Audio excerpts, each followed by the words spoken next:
राम राम सभी को। आप सभी ने अपना HSSC CET वाला रिजल्ट है वो देख लिया होगा और स्कोर आपको पता चल गया होगा और बाकी बातें भी आपको पता चल गई होंगी, है ना। तो अब बहुत सारे स्टूडेंट हैं, बहुत सारे क्या सभी स्टूडेंट को करना ही पड़ेगा। एक तो वो HSSC ग्रुप डी की तैयारी स्टार्ट कर रहे हैं और जिनका अच्छा स्कोर हुआ है वो HSSC ग्रुप डी के साथ साथ मेंस की भी तैयारी है वो स्टार्ट कर रहे हैं और दोबारा से अभी स्टार्ट कर रहे हैं क्योंकि रिजल्ट नहीं आ रहा था। तो सभी स्टूडेंट ने अपनी पढ़ाई है वो होल्ड पे रख दी थी या बहुत कम पढ़ रहे थे। तो अब आपको कैसे तैयारी करनी चाहिए आपके रिजल्ट आने के बाद, जिस तैयारी से आप 100% आपका सिलेक्शन पक्का हो जाए। जिनका मेंस के लिए क्वालिफाई करेंगे उनका मेंस में, और जो ग्रुप डी के लिए तैयारी करेंगे उनका ग्रुप डी में किस तरीके से तैयारी होगी और जिससे उनका सिलेक्शन हो। बड़े ही प्यार से, बड़े ईमानदारी से मैं आपको बताने वाला हूं, बस वीडियो को ध्यान से देखना। एक बात मैं आपको बताता हूं, स्टूडेंट लाइफ में आप सभी को है ना, अपना जो ईगो होता है उसको साइड में रखना होता है। अगर आप ईगो को साइड में नहीं रखोगे तो नई चीज नहीं सीख पाओगे और फिर सिलेक्शन नहीं हो पाएगा। अभी जिनके अच्छे नंबर आ रहे हैं या जिनको लग रहा है कि मैंने बिना पढ़े ही 60-70 नंबर ले लिए, इस बार तो थोड़ा बहुत पढ़ लूंगा तो हो जाएगा सिलेक्शन। हो सकता है कि पिछली बार आपका तुक्का लग गया लेकिन इस बार तुक्का नहीं लगेगा। हर बार तुक्का नहीं लगता, तो मेहनत करने की आपको आवश्यकता है और एक सही गाइडेंस किस तरीके से आपको तैयारी करनी है उसके ऊपर हम बात करने वाले हैं। ठीक है, बड़े ईमानदारी से मैं आपको बताने वाला हूं। उससे पहले कुछ चीजें मैं आपको बता देता हूं जो आज के न्यूज़पेपर में आप सभी के लिए आई हुई है। सबसे पहले तो भाई कि ये बोला गया है कि लगभग 8.12 लाख है जो अभ्यर्थी हैं उनका CET में पास हुआ है। तो इसका मतलब काफी ज्यादा संख्या में है स्टूडेंट पास हुए हैं। 13.5 लाख जितने स्टूडेंट ने एग्जाम दिया था जिसमें से 8.12 लाख जो है पास हुए हैं, लगभग 60% से। ठीक है, चलो पहली चीज तो ये पता चल गई। दूसरी जो न्यूज आ रही है ये आ रही है कि भाई हरियाणा पुलिस में आपकी अच्छी खासी वैकेंसी आने वाली है और ये तो आप सभी को पता ही है कि भाई हरियाणा पुलिस में अच्छी खासी वैकेंसी आएंगी। लेकिन इसमें स्पेशली एक चीज और है कि भाई लड़कियों के लिए, जो महिलाएं हैं लड़कियां हैं, उनके लिए भी इस बार अच्छी वैकेंसी देखने के लिए मिलने वाली है। तो सिर्फ लड़के ही ना सोचे कि हरियाणा पुलिस हमारा टारगेट है, लड़कियों को भी अपना टारगेट है। जिनका अच्छा स्कोर बन रहा है वो पिछले वीडियो में मैं आपको बता ही चुका हूं, तो आप हरियाणा पुलिस को भी टारगेट लेके आपको चलना है। ठीक है, दोनों की एक साथ कैसे तैयारी करोगे बड़े शानदार तरीके से मैं आपको बताने वाला हूं। और इसके अलावा भाई एक ये न्यूज और आ रही है, देखो अखबार के ऊपर वैसे पूरा विश्वास हम नहीं करते लेकिन थोड़ा मोटिवेशन मिल जाता है, थोड़ा आइडिया मिल जाता है तो अच्छी बात है। और इसमें बोला जा रहा है कि जल्द ही 30,000 भर्तियां आने वाली हैं और इसका मतलब है कि ये आपके लिए बहुत अच्छा मौका है। ठीक है जी, अब इन भर्तियों का कैसे फायदा उठाना है और कैसे सिलेक्शन लेना है उसके ऊपर चलते हैं। फिर से जो बात बता रहा हूं उसको ध्यान से सुन लेना कि अपना जो ईगो है उसको साइड में रख दो। ठीक है, साइड में रख दिया, ऐसे उठाओ ईगो को और ऐसे साइड में रख दो कि भाई अभी तेरा काम नहीं है, अभी पहले जॉब ले लेते हैं फिर तेरा हिसाब किताब बाद में करेंगे। तो उसको साइड में रखो और अब क्या करना है उसके ऊपर चलते हैं। देखो सबसे पहली चीज और सबसे इंपॉर्टेंट है जो आप सभी के लिए रहने वाला है, आप सभी को पता है, वो है आपका हरियाणा जीके, जहां से काफी ज्यादा क्वेश्चंस आने वाले हैं। आप बिल्कुल थ्योरी से अब हरियाणा जीके तो नहीं पढ़ोगे, ये तो आपको भी पता है और मुझे भी पता है। और अभी जो यूट्यूब पर चलने वाला है प्रैक्टिस सेट वगैरह डायरेक्ट चलेंगे जो चीजें, ठीक है, सभी करवाते हैं किसी, तो आपको वो भी अभी नहीं करना। अभी सबसे पहले आपको क्या करना है, अपने ईगो को साइड में रख के कि मुझे हरियाणा जीके पूरी याद है, सब कुछ याद है, आपको क्या करना है, टॉपिक वाइज रिवीजन करना है। Topic wise revision. अब ये टॉपिक वाइज रिवीजन कैसे करना है, देखो आपके पास कोई भी बुक अवेलेबल होगी, किसी भी टीचर की ले सकते हो। अगर मैं एक बुक के बारे में बताऊंगा तो सारे अपने छोटे बड़े भाई बहन है, ठीक है, तो वो नाराज हो जाएंगे। मार्केट में आप सभी को पता है जिस भी बुक में टॉपिक वाइज दिया हुआ है तो आप वो बुक ले सकते हो, या जो टीचर पढ़ा रहा है आप उस टीचर से भी पढ़ सकते हो।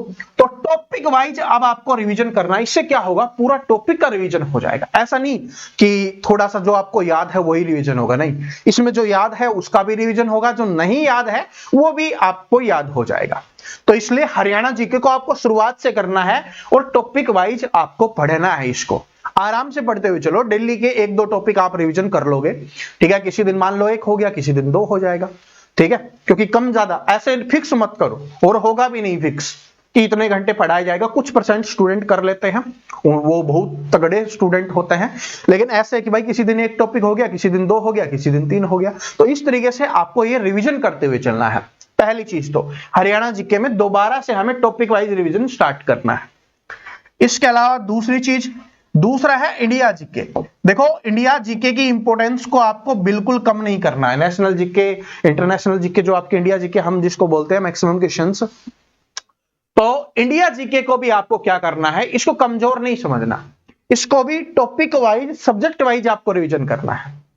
जैसे पहले इतिहास वाला उठा लो, तो इतिहास पढ़ना शुरू करो, ठीक है जी। आपने प्राचीन भारत पढ़ा, मध्यकालीन भारत पढ़ा, फिर आधुनिक भारत पढ़ा, इस तरीके से फिर पॉलिटी स्टार्ट कर दो, फिर ज्योग्राफी स्टार्ट कर दो, फिर इकोनॉमिक्स, स्टैटिस्टिक्स जीके, इस तरीके से आपको पढ़ते हुए चलना है, ठीक है। और पूरा अगर थ्योरी वगैरह नहीं पढ़ सकते तो टॉपिक वाइज जो क्वेश्चंस आपको मिल जाएंगे, हर प्रकार की बुक्स अवेलेबल है मार्केट में, आपको मिल जाएंगी, तो वहां से आप ये चीज कर सकते हो, ठीक है। फिर मैं आपको क्या करवाने वाला हूं उसके ऊपर भी हम बात करेंगे, ठीक है जी। तो इंडिया जीके कैसे पढ़नी है, और इन दोनों की इंपॉर्टेंस दोनों एग्जाम्स में है, ठीक है। हरियाणा पुलिस का एग्जाम दोगे उसमें भी होगा, ग्रुप डी वाला एग्जाम दोगे उसमें भी होगा, ठीक है जी, और बाकी और जो एग्जाम्स है उनमें भी होगा। तो हरियाणा जीके और इंडिया जीके आपके लिए इंपॉर्टेंट है। इसके अलावा तीसरी चीज जो इंपॉर्टेंट है, अगर आप एचएसएससी ग्रुप डी की तैयारी कर रहे हो तो भी आपके काम आएगी, वहां तो आपके 15 क्वेश्चंस आपको देखने के लिए मिलेंगे। और अगर आप ग्रुप सी मेंस का ही आपका टारगेट है, सिर्फ की मेंस ही है, तो उसमें भी साइंस के क्वेश्चंस आपको देखने के लिए मिलेंगे। तो मैंने आपको बता दिया है, तो कौन सा हो जाएगा, आपका साइंस हो जाएगा भाई, आपका विज्ञान हो जाएगा। इसको आपको अच्छे से पढ़ना है, और ग्रुप डी वाले स्टूडेंट को तो स्पेशली, क्योंकि जो आपका सिलेक्शन करवाएगा, बाकी स्टूडेंट से आपको आगे लेके जाएगा, वो आपका विज्ञान होने वाला है। चलो एक बात बताता हूं, देखो अभी आपको मान लो ना समझ में आ रहा हो, 60+ वाले आपने बहुत ज्यादा स्टूडेंट देखे होंगे, मैक्सिमम जिन्होंने थोड़ा बहुत पढ़ा था वो 60+ है। 70+ वाले आपने और कम देखे होंगे, 80+ वाले आपने बहुत कम देखे होंगे, और 90+ वाले तो आपको बाई चांस ही दिखे होंगे, है ना। तो इसका मतलब क्या है कि जैसे जैसे आप स्कोर को अपने को आगे बढ़ाते हुए लेके जाओगे, आपका कंपटीशन कम होता हुआ जाएगा। ना आपको डरने की आवश्यकता होगी, बस मेहनत करने की आवश्यकता है, ठीक है। कोई घबराने की आवश्यकता नहीं है। अभी आपने सीटी पास किया है, या जिन्होंने मान लो नहीं भी किया, तो 40-50 नंबर तो सभी के आए हैं ना, तो उसी से आपको आगे बढ़ना है। तो इस चीज को आपको जरूर फॉलो करना है, ठीक है जी। तो अपने आप को आगे लेके चलो, जितनी आगे ले जा सकते हो उतनी आगे, उतनी मेहनत करो। ज्यादा समय अब नहीं है, क्योंकि जो आपको अभी मूवी देखनी है, जो दोस्तों के साथ घूमना है, गर्लफ्रेंड बॉयफ्रेंड से बात करनी है, मस्ती करनी है, जैसलमेर जाना है, और कहीं जाना है, लद्दाख जाना है, आपकी जॉब लग जाएगी, आराम से चले जाओगे, सब कुछ आपके पास अवेलेबल रहेगा। जॉब नहीं मिली तो ना गर्लफ्रेंड बॉयफ्रेंड मिलेगा, ना घूमने के लिए पैसे मिलेंगे, घर वाले साथ में लठ और मारेंगे, ठीक है जी।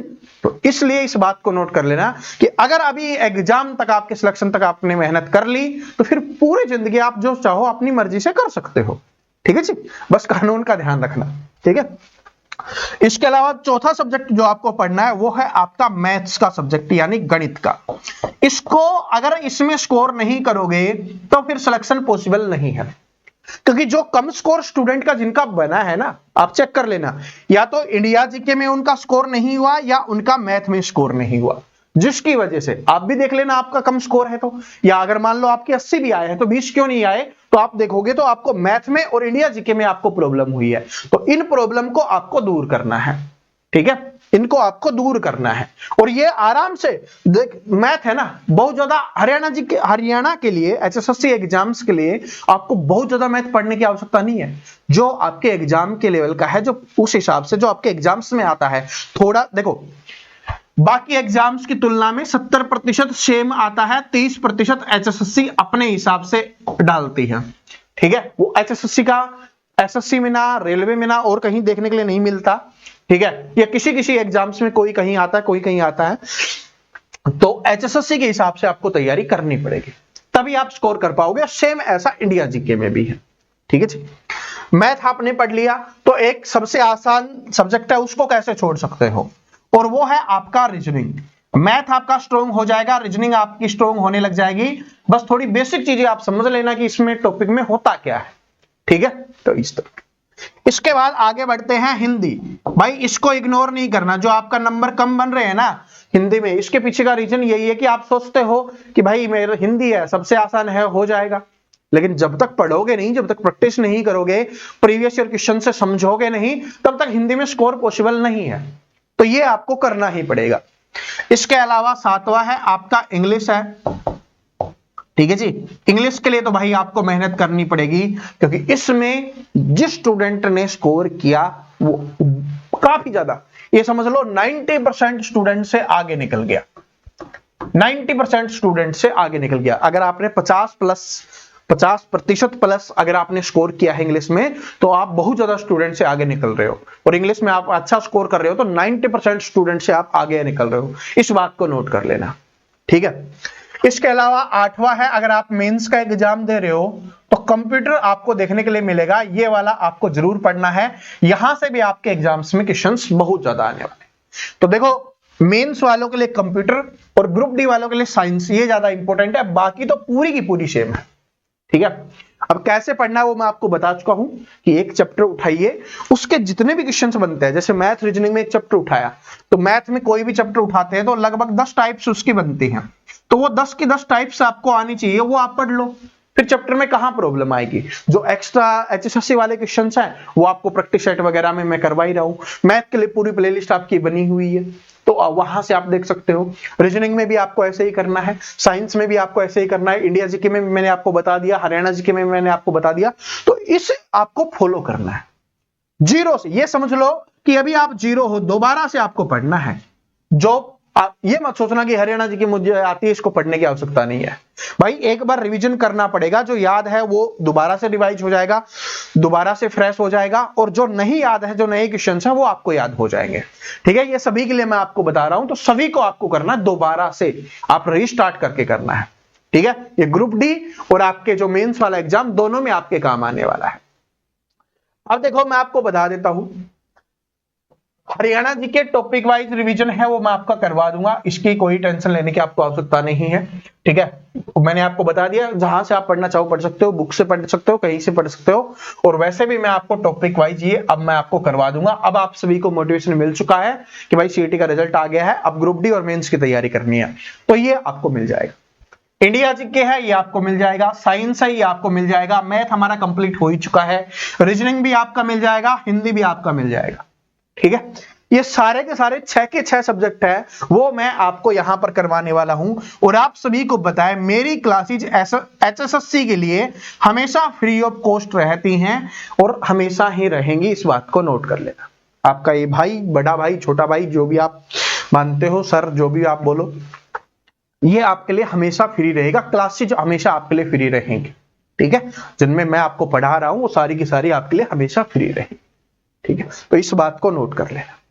इसके अलावा इंग्लिश और कंप्यूटर, देखो कंप्यूटर में मैं आपकी हेल्प कर दूंगा, और अगर आपने हमारे नोट्स ले रखे होंगे तो अगर आप उन नोट्स को पढ़ लोगे तो कंप्यूटर में आपका स्कोर अपने आप ही अच्छा हो जाएगा, ठीक है। और वैसे इंग्लिश तो आप सभी को पता ही है, तो इंग्लिश के लिए तो थोड़ी सी मेहनत आप कर लेना, ठीक है जी। और एक चीज और है, जो स्टूडेंट है मान लो जिनके पास अभी नोट्स नहीं है, पहले मैं उनको बता देता हूं, फिर आगे बातों के ऊपर चलते हैं। ये कोई प्रमोशन नहीं है, इस बात को नोट कर लेना भाई, ये आप सभी के लिए है, आप सभी के कहने पर हमने प्राइस रखा है, तो इसलिए इसको ये मत सोचना कि सर पीडीएफ नोट्स बेच रहे हैं, ठीक है, ये मत बोलना। ये आप सभी के कहने पर कि इनकी वैल्यू होनी चाहिए। इसमें आपको हिस्ट्री, पॉलिटी, ज्योग्राफी, ठीक है, इकोनॉमिक्स, स्टैटिक जीके, साइंस के इंपॉर्टेंट क्वेश्चंस, कंप्यूटर के नोट्स, ये सारे के सारे मिलने वाले हैं। और साथ में जिन्होंने अभी तक ये ले लिया है तो उनको एक बात बता देता हूं, आपके लिए यहां पर रिवीजन क्वेश्चंस भी मैं डाल रहा हूं, ठीक है। 10 तारीख तक आपके रिवीजन क्वेश्चंस हैं वो आपको मिल जाएंगे, तो आपने अगर पढ़ लिया है तो आपको रिवीजन जरूर कर लेना है। तो ये नोट्स है ना, जो ये अपने ऐप पे अवेलेबल है भाई, अपने ऐप पे अवेलेबल है, ऐप का लिंक मैं डिस्क्रिप्शन में डाल दूंगा, ठीक है जी। और सिर्फ आप सभी के लिए 51 रुपए में अभी के लिए अवेलेबल है।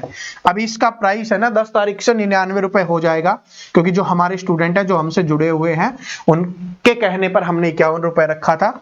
तो जो हमारे स्टूडेंट ले लेंगे, बाद में जो वैसे स्टूडेंट आते हैं जो सिर्फ टाइम पास करने के लिए आते हैं, फिर उनके लिए हम 99 रुपए इसका प्राइस कर देंगे, तो अभी ऐप पे अवेलेबल है, तो आप ले सकते हो। इसमें आपको history, polity, geography, economics, statistics GK, science के इंपॉर्टेंट क्वेश्चंस, कंप्यूटर, ये सब कुछ मिल जाएगा। यानी ग्रुप डी और मेंस की इंडिया जीके का जो होता है ना पोर्शन, वो हो जाएगा सिर्फ हरियाणा जीके को छोड़कर। ठीक है, चलो जीके वाला सारा पोर्शन हो जाएगा। तो अब ऐसे करना है, अब क्लासेज आप बता देना कमेंट करके, क्लासेज की टाइमिंग आप बता देना कि कौन से समय पे क्लासेज रखे। ठीक है, कि सुबह के टाइम पे क्लास रखे या शाम के टाइम पे क्लास रखे। डेली मैं आपको 2 क्लास अभी के लिए दे पाऊंगा। ठीक है जी, 2 क्लास मैं आपके लिए कर पाऊंगा, तो आप कमेंट करके जरूर बता देना। जिसमें हम ऐसे कर लेंगे, एक तो हरियाणा जीके और इंडिया जीके में से, यानी एक दिन हरियाणा जीके और एक दिन इंडिया जीके, ये हो जाएगी। और एक दिन साइंस और हिंदी में से कर लेंगे, है ना, एक दिन साइंस और हिंदी। मैथ का प्लेलिस्ट हमारा जो सिलेबस है वो कंप्लीट है ही। ठीक है, और रीजनिंग भी साथ साथ होती रहेगी, तो ये हो जाएगा। ठीक है, तो कमेंट करके टाइमिंग आप बता देना कि ठीक है सुबह कितने बजे रखना है। तो सुबह या तो 10 बजे रख लेंगे और शाम को 5 या 6 बजे रख लेंगे। ठीक है, तो आप बता देना 5 बजे या 6 बजे, कमेंट करके जरूर बता देना। ये क्लासेज रहने वाली है, और टेंशन मत लो, क्लासेज आपके लिए ऑलवेज फ्री रहेंगी। भाई उन नोट्स पे काफी मेहनत लगती है बाकी लोगों की, ताकि वैल्यू हो, फोन में ना पड़े रहे। 51 रुपए आप सभी के लिए ज्यादा नहीं है। ठीक है, हम हरियाणा से हैं, हरियाणवी के लिए 51 रुपए ज्यादा नहीं है भाई।